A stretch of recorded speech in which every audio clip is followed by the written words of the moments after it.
Welcome to another episode of The Unconventional Path. I'm Karel Pinder, and today we're talking about dating in your 30s. What it be like? And this edition is what is annoying about dating in your 30s. So friends, I have 7 things for you that I feel is a little annoying about dating in your 30s. I also did a poll on my WhatsApp and my Instagram to get some feedback. So some of the things that I'm talking about are things that other people also shared with me. So I really want you to get in the comments. Let me know if one of the 7 things that I share with you in this episode that you agree with. Yes, you've experienced it. If I missed something out, give me the tea. Let me know below. What did I miss out on when you're dating in your 30s, and what it be like? And let me know what's annoying. So number 1, the first thing that's annoying. It's annoying that I'm still meeting men in their 30s and they're not ready for commitment. There's this hustle mentality of I'm trying to build my business, I'm trying to be an entrepreneur, I'm trying to focus on that, and I'm like, sir, when do you want to start this family? Now, it may be because men don't have a timeline on, when they can have children. They can be 80 years old and have a child. I don't know. I don't know why. I don't know if it's because culture and social media has been so hustle-like, and so they feel like I have to pursue my career. I don't know if it's the provider mentality of I want to provide and I don't feel I can provide. I don't know. Whatever it is, it's super annoying that you're 35 and you're still, I'm trying to build and work on. It's annoying. It's annoying, but I do respect, I will say that, I do respect if I encounter a man and they verbally communicate that. Because what's even more annoying is to find out later that the reason they're not committing, even though you've been talking back and forth, is because of that reason. And I have encountered men who've said from the first conversation, I'm not in that season. Annoying, but I respect that they're saying it up front, and that is something that I do like. So the first thing is they ain't ready to commit. There's a lot of them, they're just building their career, focusing on their career.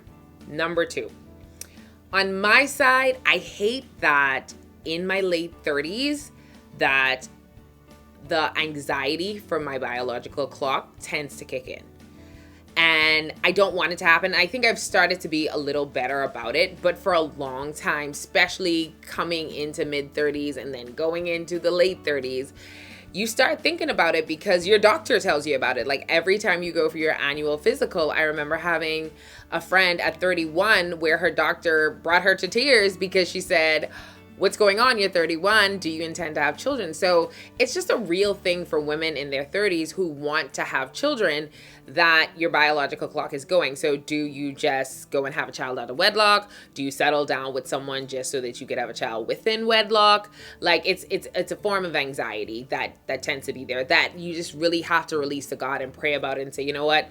You did it for Sarah. It wasn't my dream to have a child when I was older, but I got to give it to the big G. So, but it is a little annoying that pressure is there when you're dating in your late 30s, because you don't want to put, and I've talked to male friends and they're like, we can feel the pressure, and you don't want to do that. Like you want to just have that genuine connection, and you don't want to feel like maybe there wasn't a connection, but my biological clock kind of caused me to really try to make something work that didn't really work.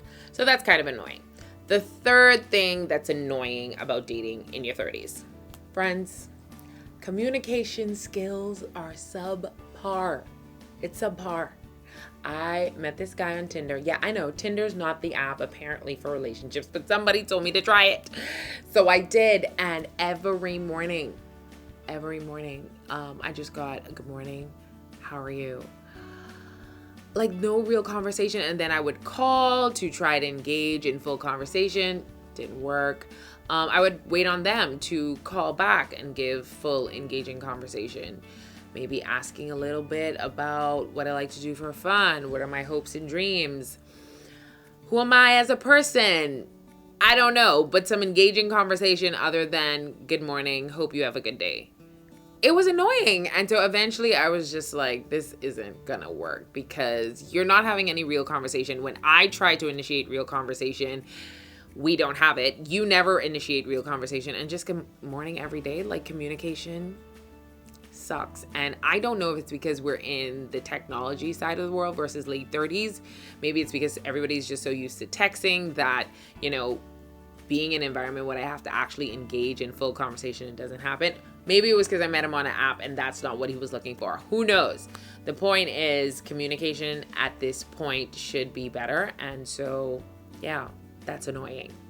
Number 4, I think when you date in your 20s, you have like this fresh outlook on life. And yes, you're more naive, but you're kind of more gracious with people. In my opinion, I have been more gracious with people I met in my 20s because just honestly, you haven't been tainted.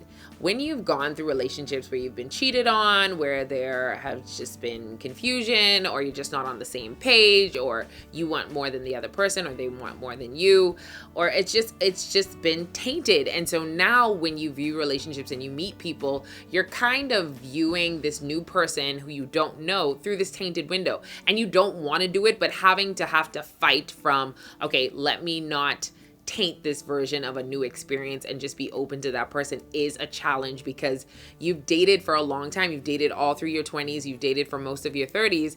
And now it's like, okay, let's just get to it. There's a meme that goes around where it says like, in my late 30s, I'm no longer asking you about your favorite color. I'm asking you, have you identified your childhood trauma, and have you sit down with a therapist to work through that? Because at this point, we're tired of the shallow conversation. Like, let's just deep dive to see if you've dealt with your stuff or not. And so you do have to fight the fact that dating in your late 30s is kind of tainted. So that's the 4th annoying thing about dating in your 30s. Number 5. You are more accomplished as a woman in your late 30s. And so some people believe it's because you're all about your career. For me, I tell people all the time when they tell the story of, I am settling down in my late 30s because I was focusing on my career. No, I was not going to sit down and be idle and do nothing. So I used the time to maximize my singleness. I got more education. I started a business. I traveled more. And it was because I wanted to be purposeful in my single season, but I was always open to getting married and having children from 21. It just didn't happen for me. It didn't align for me. However, when you're in your late 30s and you own a business and you have several degrees and you've traveled the world, now you're seen as intimidating. So it's like a two-edged sword. Like, don't do nothing in your singleness, maximize it, live it to your potential, but then you meet people who feel like, oh, well, it's kind of intimidating because if I met you at 21, we are both on the same page and we're kind of growing together and doing the same things together.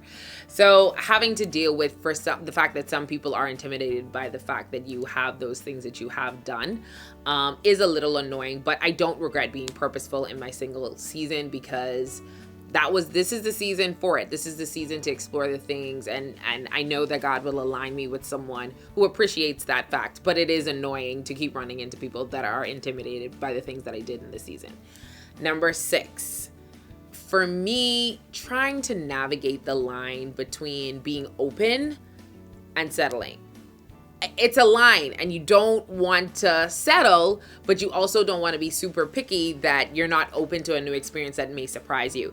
And so always having to evaluate, am I settling in this instance when I meet somebody who has this experience, or am I just being open?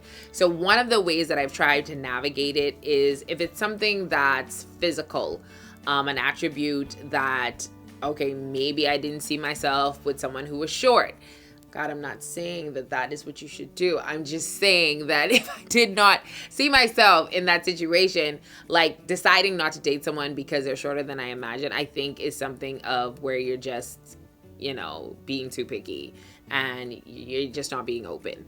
But I think when you're settling is, for me, having faith and, having a relationship with God is a deal breaker. So if someone says, I don't believe in God, I don't feel like I'm not being open because I'm deciding not to date that person. I feel like it's settling because that's a core value of mine. So I think it's important to just always reevaluate, what are my core values? Can I match those? And things that are, preferences, that maybe I can be a little more open on those. So that's kind of how I navigate it, but it is annoying that you have to navigate that, and that navigation is so much more complicated when you're in your late 30s. So the 7th and final thing that's a little annoying about dating in your 30s, finding someone on the same page has proven to be a lot more challenging than I would have hoped. So it gets annoying at times. I still have hope. I do believe I will, find that connection and chemistry with someone that I align with and we're on the same page and we have the same core values. But it has in the past proven to be challenging. So I think one of the things that has helped me to navigate that is, people talk negative talks about there's no good men out there. And I've tried to remove that kind of conversation from my mind, because I think the more you keep saying things like that, the more you're going to see that. So you have to learn how to say things you want to see.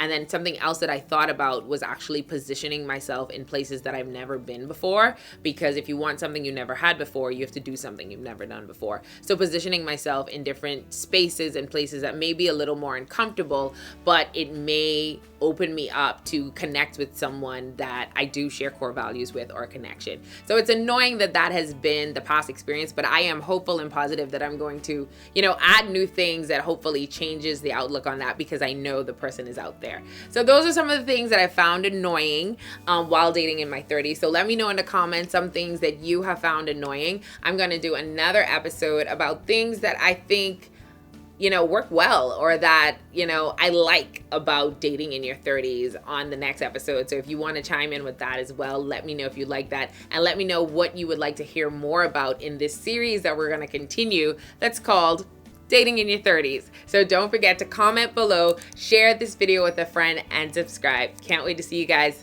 next week.